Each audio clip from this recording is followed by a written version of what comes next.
gerai pasifinau.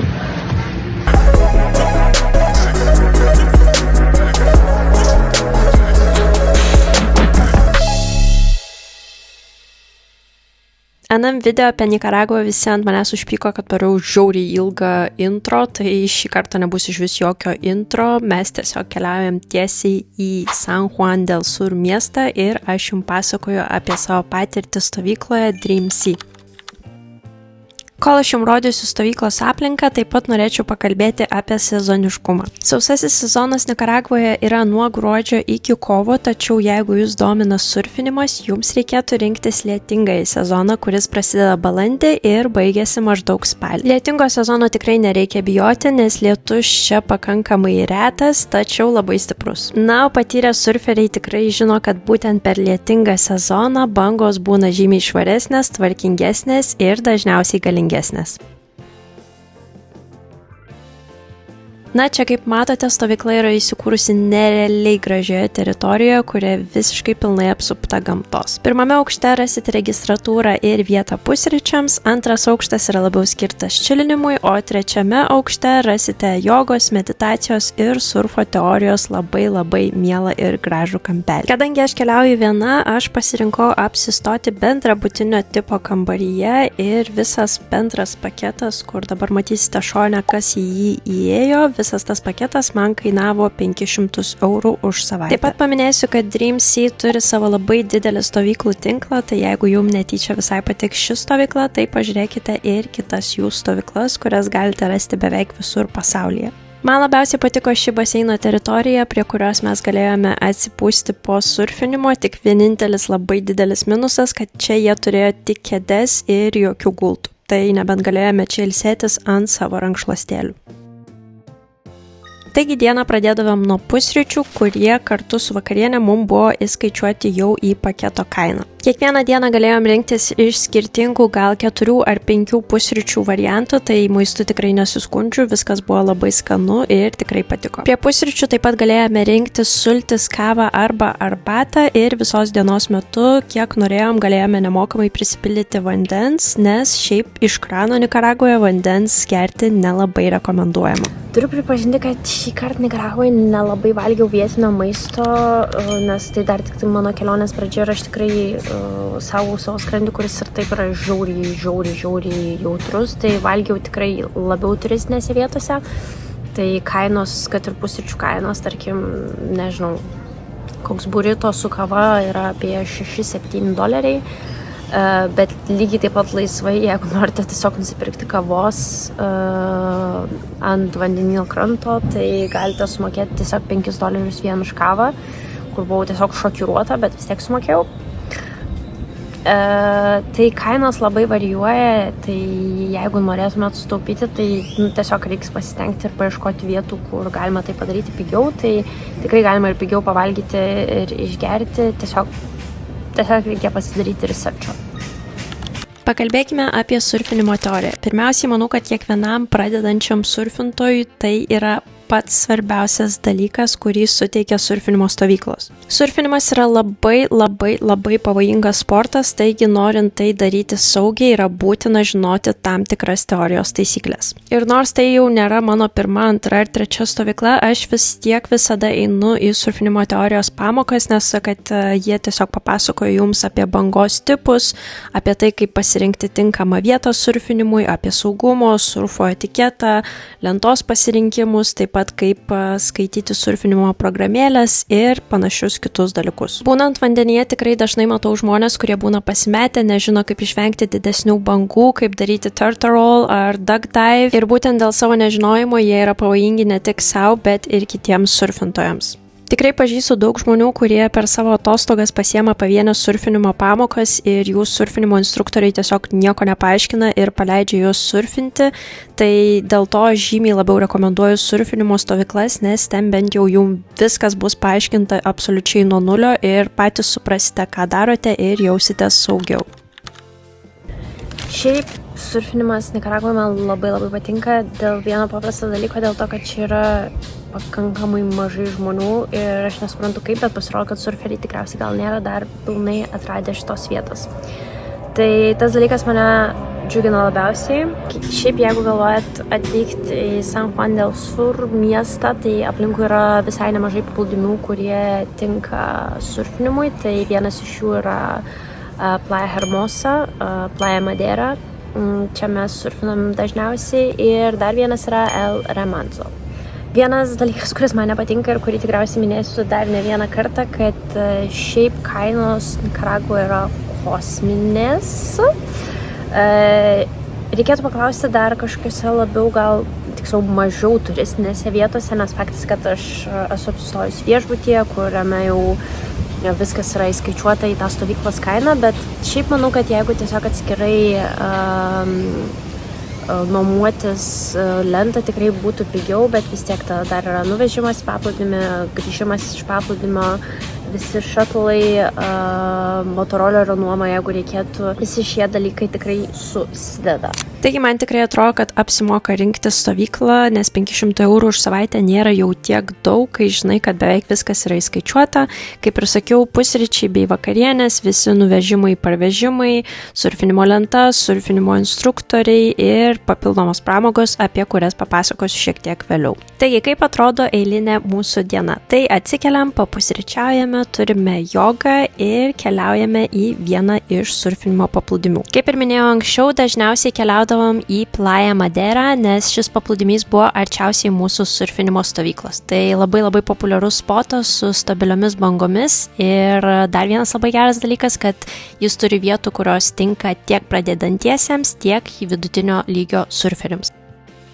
Jei čia atkeliaujate ne su stovykla, o patys vieni, nesijaudinkite, nes tikrai rasite vietą, kur galėsite jau čia pat vietoj išsinuomoti banglentę, o jeigu po surfinimo jūs jausitės išalkę, tai tame pačiame paplūdimyje rasite 2, 3, o gal net 4 kavines, tačiau jos bus gan brangios. Kaip tik vienoje iš jų aš ir sumokėjau tos $5 tiesiog už puodelį kavos. Taigi kiekvieną dieną mes galėjome turėti 2 surfinimo sesijas. Viena iš jų būdavo su treneriais ir trukdavo apie 1,5 valandos, tada galėdavome išlipti, šiek tiek pailsėti, o kita jau būdavo mūsų individuali, tai reiškia treneriai likdavo ant kranto, o mes eidavome surfinti patys.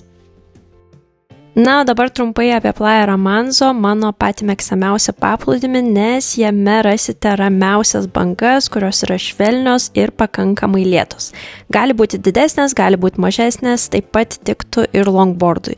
Bet esminis dalykas tas, kad jos yra lėtos ir nekeliančios daug streso.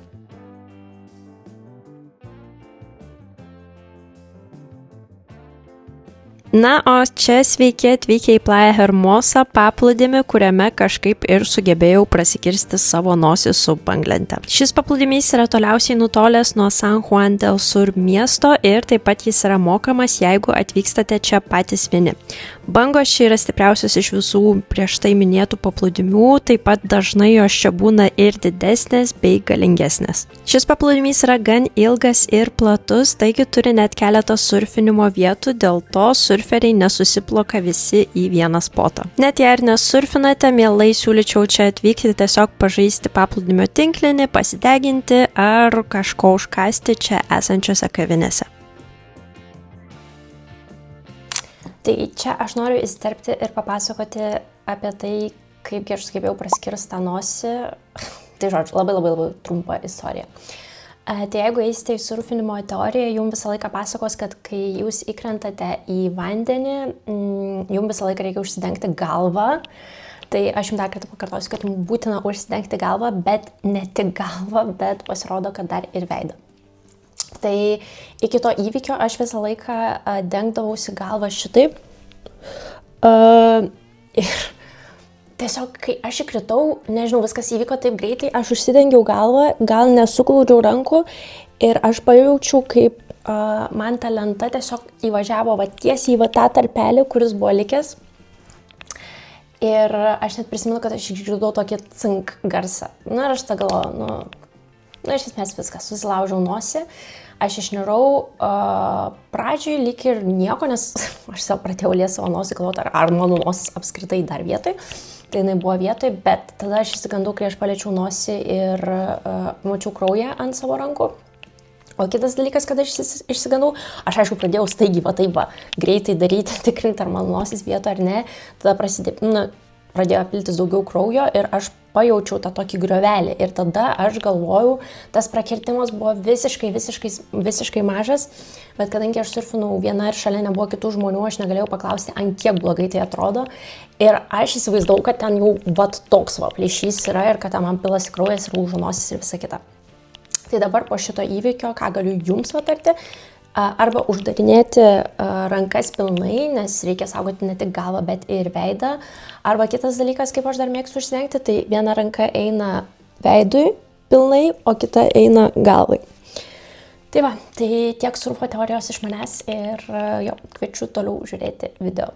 Tai taip ir pasurfinau, paprašiau, kad tą nosį mano kažkas pažiūrėtų, bet sakė, kad čia visiškai nieko rimto ir kad jau galėsiu už kelių dienų ir vėl surfinti.